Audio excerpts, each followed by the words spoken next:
Boa noite, pessoal. Então, o presente trabalho, vídeo produzido pelo grupo sobre a história da evolução da terapia cognitivo-comportamental TCC, foi produzido através de busca de materiais científicos para o devido embasamento.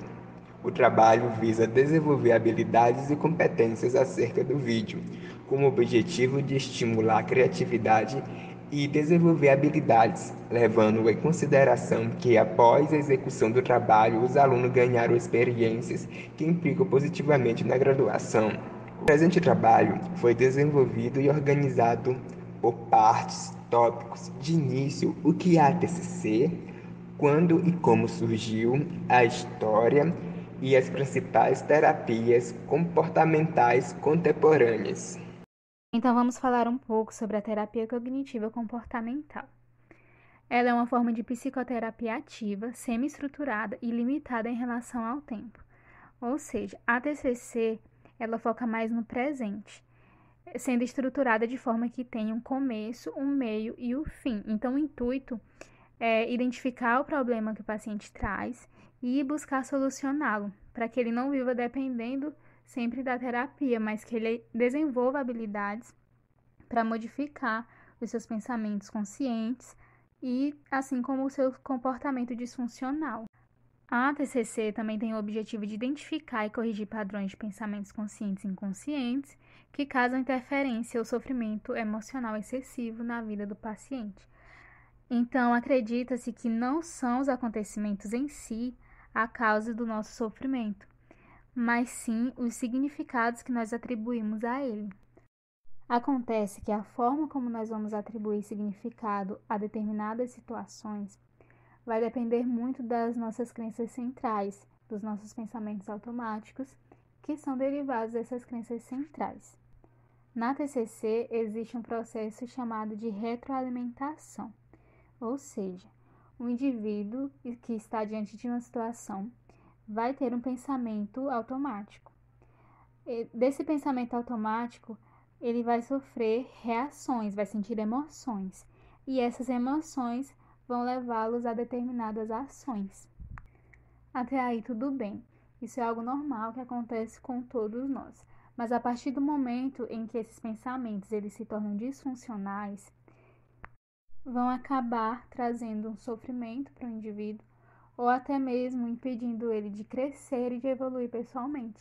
E aí que a TCC vai ajudá-lo a desenvolver habilidades para que possa mudar esses pensamentos e conseguir ressignificar determinadas situações. Quando e como surgiu a TCC?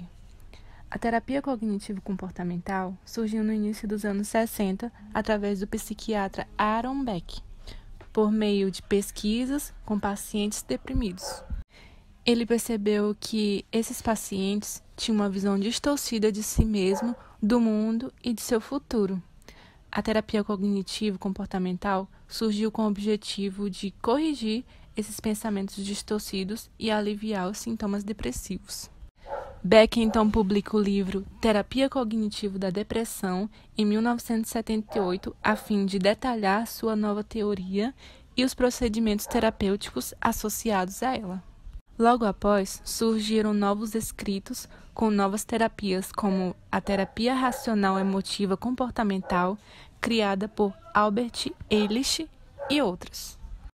Durante esse tempo, aconteceu o que chamamos de Revolução Cognitiva, que aconteceu nos anos de 1950 a 1960, quando a psicologia cognitiva substituiu o behaviorismo e a psicanálise como abordagem principal da psicologia.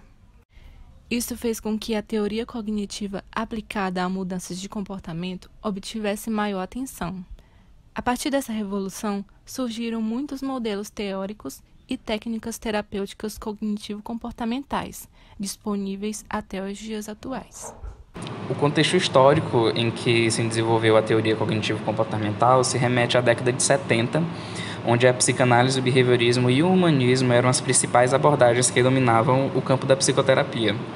Só que aí a eficácia das técnicas psicanalistas elas passaram a ser questionadas, sendo algumas intervenções consideradas não cognitivas ou irrelevantes para alguns problemas. A crença de Beck na teoria psicanalítica da depressão diminuiu aos poucos, e aí ele passa a desenvolver uma nova teoria para o tratamento da depressão. Através de seu contato com pacientes com sintomas de depressão, ele cria o inventário de depressão de Beck. Esse teste ele se tornou um dos mais utilizados no mundo para a mensuração da depressão. A gente pode dizer também que a TCC ela surgiu a partir da terapia comportamental tradicional desenvolvida em reação ao behaviorismo radical. No final de tudo, ela começou a adotar a perspectiva mediacional, o que diferencia dos seus antecessores. A terapia cognitivo-comportamental, ou as terapias cognitivo-comportamentais, elas surgiram baseadas em 3 proposições. Que a atividade cognitiva influenciava o comportamento, que essa atividade cognitiva poderia ser monitorada e alterada, e que o comportamento ele pode ser influenciado pela avaliação que nós temos dessa nossa atividade cognitiva. Elas ganharam força na década de 70, quando as principais abordagens dominantes eram a psicanálise, o humanismo e o behaviorismo. E alguns dos fatores que foram marcantes para o crescimento das terapias cognitivo-comportamentais foi a insatisfação com os modelos que eram estritamente comportamentais ou não mediacionais. Além de que, além dessa insatisfação, aumentava o número de dúvidas acerca dessas terapias que eram mais vigentes na época. Ou seja, haviam estudos, haviam avaliações afirmando que não haviam indícios aceitáveis, como, por exemplo, de que a psicanálise era um tratamento eficaz. Outro fator era que o enfoque em sintomas comportamentais para a mudança dos transtornos, às vezes era inadequado ou ineficaz para a mudança de comportamento, ou então para a evolução positiva desses pacientes ou dos clientes. E o desenvolvimento das terapias cognitivo-comportamentais, de certa forma, como citado por Dobson e Dozois, ajudou a preencher uma lacuna nas técnicas de tratamento clínico. Outro fator foi a atenção crescente que era dada aos processos cognitivos do funcionamento humano, havendo pesquisas que se aprofundavam nesse sentido e diversos conceitos mediacionais da psicologia experimental. Outro fator também foi a identificação de diversos terapeutas e teóricos com o modelo cognitivo-comportamental, como eles se identificavam por esse modelo, como eles eram descritos, sempre falavam sobre como esse modelo conseguia abranger a visão que eles tinham da psique, né? E o último fator histórico que contribuiu para a renovação desse interesse na perspectiva cognitivo-comportamental pode ser identificado pelos resultados de pesquisas que eram positivos, ou seja, eram pesquisas que deixavam claro que essa terapia realmente funcionava. A terapia racional emotivo-comportamental foi criada pelo psicólogo Albert Ellis. Essa terapia surgiu da dúvida de Ellis sobre a eficácia do método psicanalítico clássico. Ela compreende que o ser humano tem tendência biológica a pensar irracionalmente por meio de exigências absolutas sobre si mesmo, os outros e o mundo.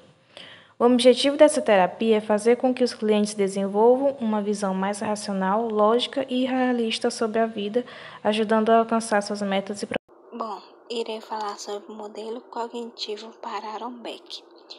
Esse modelo ele possui influência negativa de pensamentos e de avaliações cognitivas e realistas dos fatos sobre nossos sentimentos e comportamento.